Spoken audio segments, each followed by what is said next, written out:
Hello मेरी YouTube family, कैसे हो? आशा करता हूँ आप सब बहुत अच्छे होंगे। आप सुन रहे हो हॉरर कहानी, वो भी मेरी जुबानी। दोस्तों, आज मैं आपको एक ऐसी खौफनाक कहानी सुनाने जा रहा हूँ जिसके बारे में आपने कभी सोचा भी नहीं होगा। तो दोस्तों, कहानी को शुरू करते हैं। मंजुलिका का खेल। एक भयावह कहानी। भाग 1। पुरानी हवेली की दहशत। रवि और उसके दोस्त एक एडवेंचर ब्लॉगर थे। उन्हें भूतिया जगहों की कहानियों को एक्सप्लोर करना और लोगों को डरावनी सच्चाई दिखाना पसंद था। इस बार उन्होंने एक ऐसी जगह चुनी जिसके बारे में लोगों का कहना था कि वहां मंजुलिका नाम की एक डरावनी आत्मा रहती थी।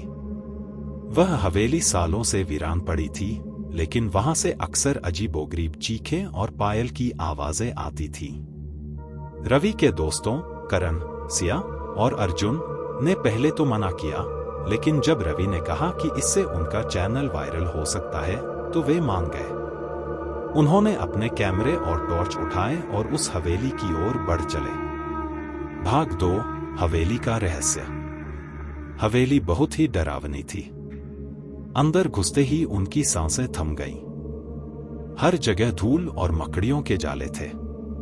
फर्श पर लाल रंग के धब्बे थे जो खून जैसे लग रहे थे। रात के 12 बज चुके थे।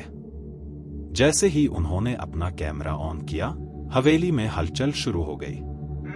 हवा अपने आप चलने लगी, एक खिड़की जोर से बंद हुई और कहीं से पायल की धीमी आवाज आने लगी। यहां से वापस चलो, सिया कांपते हुए बोली। डरने की जरूरत नहीं, यह सब हवा के कारण हो सकता है, रवि ने हिम्मत दिखाई।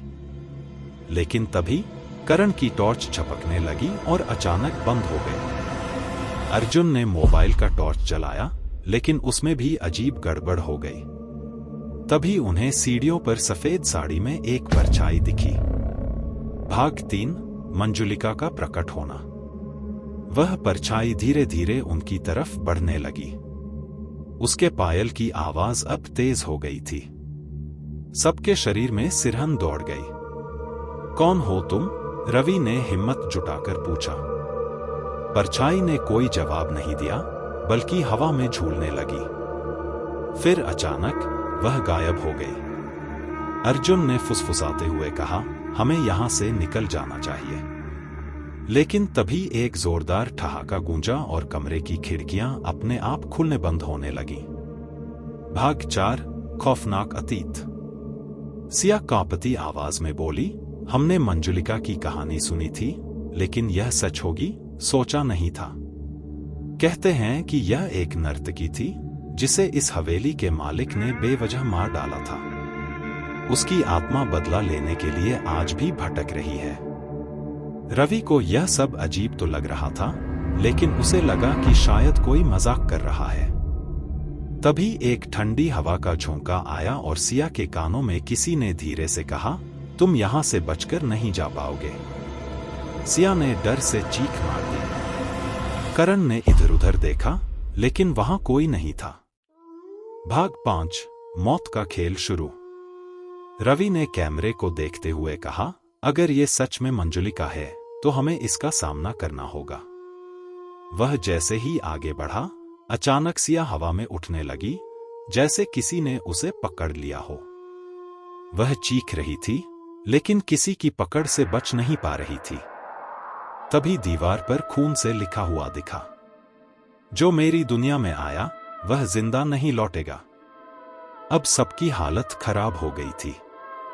वे भागना चाहते थे, लेकिन दरवाजे अपने आप बंद हो चुके थे। तभी मंजुलिका का भयानक चेहरा उनके सामने प्रकट हुआ। लंबे बिखरे हुए बाल, जले हुए चेहरे से झांकती डरावनी आंखें और खून से सने हाथ। भाग 6। अंतिम लड़ाई। मंजुलिका धीरे धीरे उनके पास आ रही थी। अर्जुन ने हनुमान चालीसा पढ़नी शुरू कर दी। जैसे ही उसने पहला श्लोक पढ़ा, मंजुलिका चीख पड़ी। रवि ने जल्दी से दरवाजा खोलने की कोशिश की, लेकिन वह नहीं खुला। करण ने एक आईना उठाया और मंजुलिका की तरफ किया। उसके चेहरे पर गुस्से का भाव आया और वह दर्द से कराह उठी। अर्जुन ने श्लोक तेजी से पढ़े, और देखते ही देखते मंजुलिका की परछाई कांपने लगी। हवेली में जोर जोर से हिलने लगी, जैसे भूकंप आ गया हो। मंजुलिका ने एक आखिरी बार डरावनी चीख मारी और धुआं बनकर गायब हो गई। भाग 7 बच निकलने की जद्दोजहद। जैसे ही आत्मा गायब हुई, दरवाजा अपने आप खुल गया। वे सभी भागते हुए हवेली से बाहर निकले। बाहर आते ही देखा कि सूरज उग रहा था। रवि ने कांपते हुए कहा, हमने जो देखा वह कभी नहीं भूलेंगे। अर्जुन ने सिर हिलाया, अब कभी किसी डरावनी जगह पर जाने की बात मत करना। सबने एक दूसरे की तरफ देखा और फिर तेजी से अपनी गाड़ी की तरफ बढ़ गए।